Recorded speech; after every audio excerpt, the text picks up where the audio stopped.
தேவனே, இன்று என்னை உருமாற்றும். ஆகஸ்ட் மாதம் 23ஆம் தேதி. பூரணத்தின் பாதை. எபிரெயர் 2:10.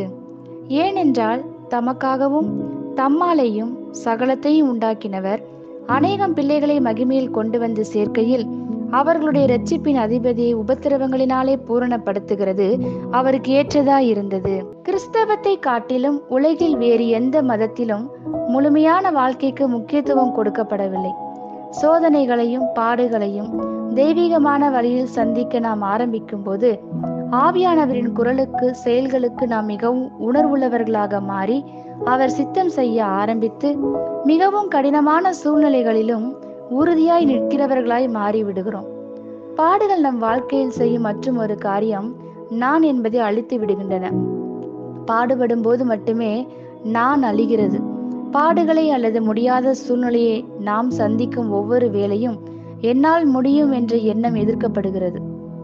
அதன் விளைவாக தேவனை சார்ந்து வாழ நாம் கற்றுக்கொள்கிறோம். பாடுகள் நம்மை பண்படுத்தி முதிர்ச்சி அடைய செய்கிறது. பலவீனங்களோடு இருக்கும் மக்களை அப்படியே ஏற்றுக்கொள்ளும் போது நம்முடைய முதிர்ச்சி வெளிப்படும். நாம் மக்களை ஏற்றுக்கொள்வதற்கு முன் அவர்கள் தங்களை மாற்றிக்கொள்ள வேண்டும் என்ற நிபந்தனையை நாம் இனி வைப்பதில்லை. அவர்கள் செய்யும் எல்லாவற்றையும் நாம் ஆமோதிக்கிறோம் என்பதல்ல, தேவனுடைய அன்பு அளவில்லாமல் நம் மூலமாய் வாழ்க்கையில் வழிந்தோடும் உன்னத நிலைக்கு நாம் உயருகிறோம்.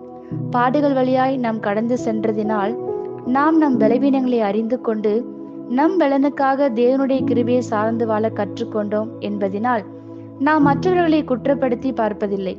அப்படிப்பட்டவர்களை நாம் அரவணைத்து ஏற்றுக்கொள்ளும் போது அவர்களும் தேவனின் அன்பு மனதுருக்கத்தால் மறுரூபமாக்கப்படுகிறார்கள். மனதுருக்கத்தை பெற்றுக்கொள்ள ஒரே வழி பாடுகள் வழியாய் செல்வதாகும். பரிசுத்த ஆவியானவர் உங்கள் பாடுகளை எடுத்து பயன்படுத்தி அவர் உங்களை உருமாற்றுவதற்காக நீங்கள் எந்த பகுதிகளில் எல்லாம் அவரை சார்ந்து கொள்ள வேண்டும் என்று உங்களுக்கு வெளிப்படுத்துவாராக. ஆமேன். இந்த வார்த்தைகளினால் நீங்கள் ஆசீர்வதிக்கப்பட்டீர்கள் என்று நாங்கள் நம்புகிறோம்.